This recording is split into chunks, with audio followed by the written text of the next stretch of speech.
नमस्कार, मी पंजाब डक. 22 जून पासून मात्र सर्वदूर पाऊस व्हायला सुरुवात होणार आहे म्हणून हा अंदाज सर्व शेतकऱ्यांना लक्षात यायचा. मग 22 जून पासून तर डायरेक्ट 2 जुलै पर्यंत, 22 जून ते 2 जुलै पर्यंत राज्यात सर्वत्र सगळीकडेच पाऊस पडणार आहे म्हणून हा अंदाज लक्षात यायचा. राज्यात सर्वदूर मात्र उद्या रात्रीपर्यंत बऱ्याच भागामध्ये कव्हर करून जाईल. 23 ला आणखीन संपूर्ण व्यापून टाकेल.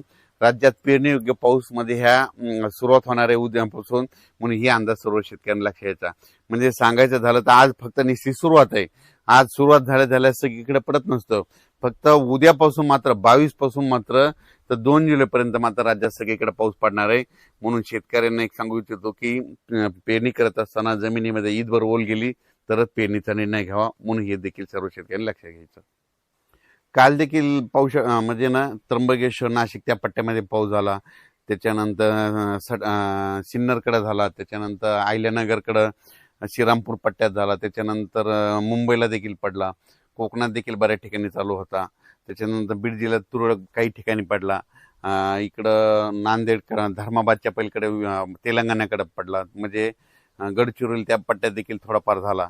म्हणजे काल थोडी वाढला. आजपासून जरा जास्त प्रमाण वाढणार आहे. म्हणजे आजपासून म्हणजे सुरुवात जास्त आहे पण उद्यापासून मात्र राज्यात सर्वत्र पाऊस येणार आहे म्हणून हा अंदाज लक्षात यायचा आणि आपण आपल्या पेरणीचं नियोजन करायचं.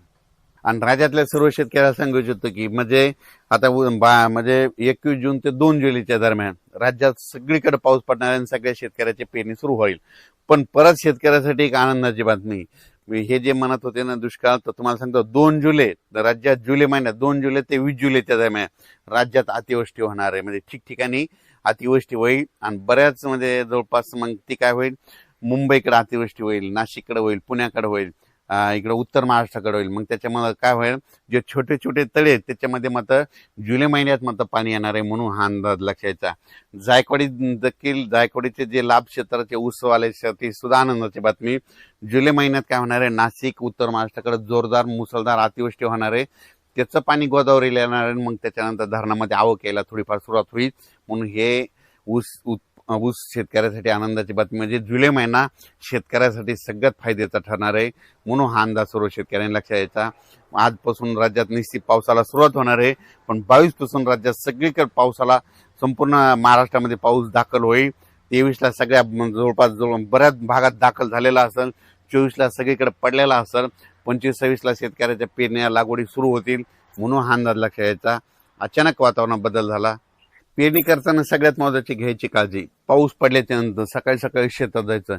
जर 4 बोट ओला असेल तर पेरायचं नाही, 6 बोट असेल तरी नाही पेरायचं.